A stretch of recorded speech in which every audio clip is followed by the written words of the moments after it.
Welcome back to Sacramento Smooth Jazz. This is our Artist Spotlight. It's our signature segment where we celebrate the artists, the musicians, the creators who give music its depth, polish, and staying power. And today, we're featuring Hubert Eaves IV. He brings the kind of musical command that doesn't just chase the groove, it defines it. His work has connected him to some of the most respected names in R&B, funk, soul, and contemporary jazz. And his own music now carries that experience into a fresh solo voice. With Hubert, the groove is never accidental. It is controlled, it's seasoned, and it knows exactly where to sit. And today we'll get into the journey, the discipline, the music, the family legacy, and the mind behind the pocket. Sacramento Smooth Jazz welcomes Hubert Eaves IV to the Artist Spotlight. Hubert, it is great to have you back, my man. How you doing? Man, I'm doing great now after that intro. Wow. We just state facts over here, man. We're stating the facts, and you make it easy, man, with the music. You make it real easy. And so, but let's get right into it. You know, you spent a significant portion of your career as the foundation behind major artists. When did you know it was time to step forward and put your own name and stand in front? Man, I tell you honestly, when we had that COVID episode, I'd be sitting up in my studio and I was always trying to pitch tracks to different artists and just always writing and doing production work. I just said, you know what, man, it's time to do your own project. It's time to do some that you're not really worried about writing for a specific artist. Is it in their range? Is it in their key? Let's just do some music that you like, that you feel, that you want to put out under your name, Hubert Eaves IV, and let's just see what happens. That was the spark. And I've been active ever since, man. I just love doing it. I love putting music out. I love doing production for other people as well, but I'm really in my zone right now, and I'm just getting started, to be honest with you. Nice. And for those who don't know, let's give some background as to your name, Hubert Eaves IV. There's some history there. Talk to our listeners who just don't know as to what the history is about. Yeah, man. Well, there's, like you said, the fourth. My son is the fifth, but he's not a musician, but he's doing his thing. But I'll go back. The music started with my grandfather, Hubert Eaves II, who played everything. He played guitar, he played piano, he played flute, and he's the one that taught and trained my dad, Hubert Eaves III, keyboard player, producer, songwriter, drummer. I mean, he started out as a drummer. Yeah, that's my pop. He was the producer behind the group D-Train, that big hit they had, You're the One for Me, and Keep On, him and James Williams. And yeah, man, so it's in my blood. And my father, he took me under his wings and just kind of like, I had no choice but to do music, man, because I went to all of the rehearsals with him when he was playing with various artists, or I sat in the studio when he was writing and recording. And, before you know it, here I am playing on some of the stuff or engineering some of the projects. That's how I got started, from my dad and him from his dad. So what was the decision to say, yeah, I'm going to play the bass? Now, although you have experience in a multitude of instruments, what was the focus of the bass about? It's funny, man. Bass, it kind of came upon me by accident. When I was a kid, I used to play in this band and I was a drummer. And I think I was around like 9 or 10.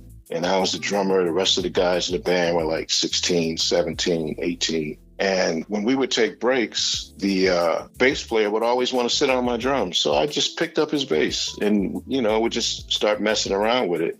And, my dad was taking notice because, the rehearsals would be at my house. And my dad, he asked me, he said, do you like the bass? And I was like, yeah, I do.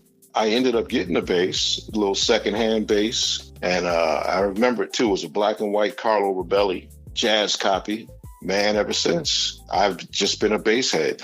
So much so that I had stopped playing drums for a while, and I was just playing bass. And that's it, man. It was just a total accident. It wasn't something that I grew up like, man, I want to be a bass player, or I love the bass, and it had to be the bass. It was just like something that just came out of nowhere and ended up being something that I really, really love doing. It's a really interesting thing when someone is putting something in front of you. It's almost like, is this a message that I need to start playing this? Or it's right there on the drums with that you're playing.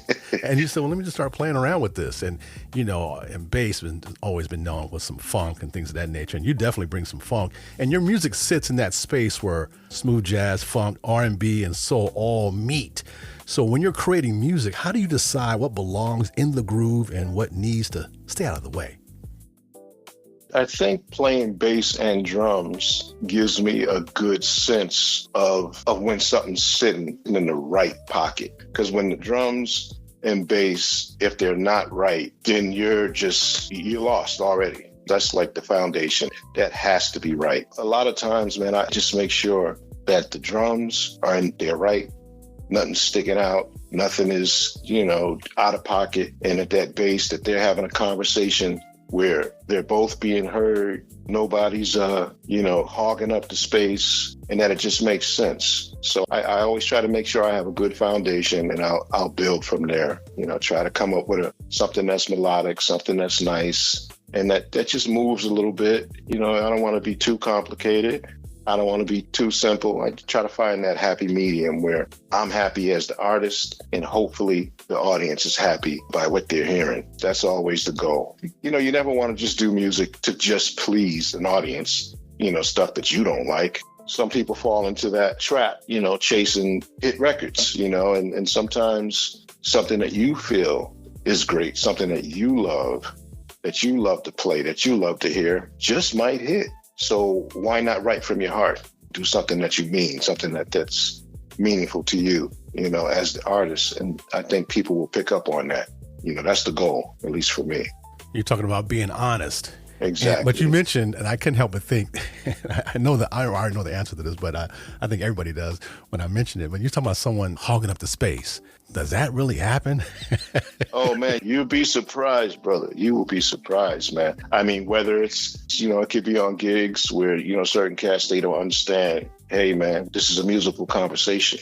And right now, you're either yelling or you're doing a long run-on sentence. And we need to put a period up here and move on. Yeah, we gotta put and move on, right?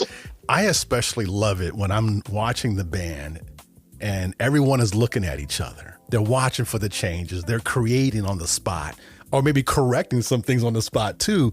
And yet the crowd may not be aware of what's really going on behind the scenes. Everybody's talking to each other by just looking. I especially enjoy that part when I'm watching the band, when I'm watching the bass, man, looking at the drums, when looking at the keys, looking at the guitar, and so on. Everybody's in tune with one another. So exactly, and not hogging up the space. Everybody's putting their own period at the end of the sentence, if you will. Yeah, that's when it's right, man. That's when that there's no more sheet music. There's no more. It's no more rehearsal. This is the real deal. Now we're up there. And it's like I use the saying a lot of times if I'm playing with a drummer, if I'm playing bass on the gig, and sometimes I can read his mind almost, he can read my mind almost, meaning I might play a fill in a spot where he knows I'm going to play a fill there. He can feel it. The music is just lending itself toward, all right here, I'm not going to play anything because I know he's going to do something, and vice versa. And that's when I say, me and that cat, we're on the same MIDI channel. We're just making it happen. We're vibing. Yeah. Vibing right there. Ladies and gentlemen, I'm speaking with bass man and multi-instrumentalist, producer, composer, Hubert Eaves IV, and he is our guest on the Artist Spotlight today. And if you're just tuning in, you're in for a real treat. He's going to be talking about some new music, and we'll get into that here in a little bit. Now, Hubert, a lot of listeners know songs, but they don't always understand the importance of the pocket. How would you explain what makes a groove feel right? There's tempo. It's just like a conversation. If I'm speaking real fast and you can't understand what I'm saying, then we're not grooving. We're not vibing with each other, So the tempo got to be right. That the melodic content has to be something that the average listener can understand, or even a listener that's really it might be a musician or another songwriter who can also get with it. It's something it's universal. Everyone can a great melody sticks with everybody. Doesn't matter who you are. Sometimes you may not know the words to a song, but you find yourself humming certain parts of it. You're even trying to stretch to hit each note because that melody is stuck in your head. So, that's really huge, man. Just making sure that you got the pocket, you got a melody, you got a nice tempo that's, people can dance to it, or they can, if they're washing dishes or doing whatever they're doing, it's something that's just fits right in with them in that moment. Now, how can our listeners connect with you online? A lot of folks are on social media these days. Some just go to a website. What do you have? my website, which is HubertEaves IV.com. And you can leave me a message there, or all my links are also there. So you can definitely get in contact with me through my website. That's probably the best way to do it. Best way. Okay. HubertEaves4.com. Hubert Eaves and the Roman numeral 4.com, right? Correct. Yes. Awesome. Now you have new music. Let's talk about your new music that's out. Give us some insight on that and the inspiration behind it. She said yes. What's that about? What's going on there? Yeah, man, it's funny because so many people are asking me, what's up with She Said Yes? Is it about you? Who is it about? And I get it. It definitely sparks that question. But I just wanted to come up with a song for the listeners rather than my own personal life, because I'm a private type dude. My ultimate goal was just to create something that would be timeless, like a wedding and anniversary anthem, if you will. Just a track that I didn't want to have a song that would just have a quick run on radio and fade away. I'm looking for something that could become like a permanent part of people's milestones and, memories, something that like a holiday classic. You'll hear Jingle Bells or Rudolph every year. It's there. It's cemented. And I wanted She Yes to be that forever song, man. So that was the goal. And so far, man, I'd have to say I'm incredibly grateful just for how the smooth jazz community has embraced that vision. And She Said Yes. It's moving around, and I'm very happy, very, very happy with it. How about this? As we end, how about you introduce the song to our listeners? And also, too, if you can mention if there's anybody on the track that you want to mention, but also give our listeners an introduction to it as we just fade that in there. Okay, well, I will mention some of the musicians really quickly because these cats, they just bring it every time. And I use these guys a lot. So on drums, I had Brian Dunn.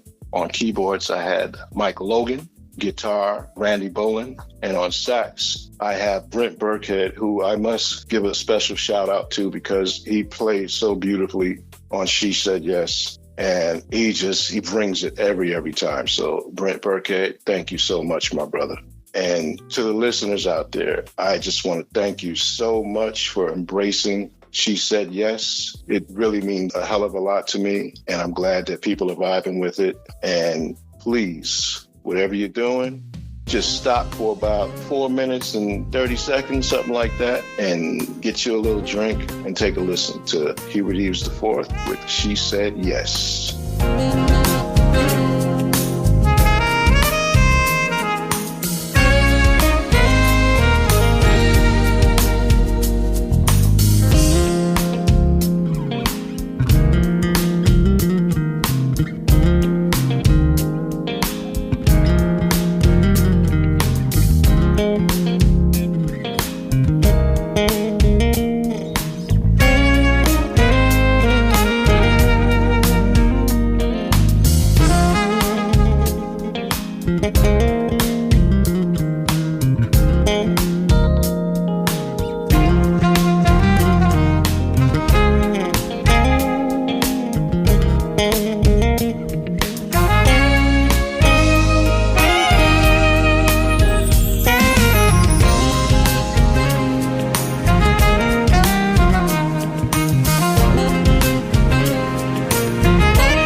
That was Hubert Eaves IV with She Said Yes. You have listened to the Artist Spotlight today with Mr. Hubert Eaves IV. Connect with him, Hubert Eaves, Roman4.com, HubertEaves4.com. This is Sacramento Smooth Jazz, your escape from the noise.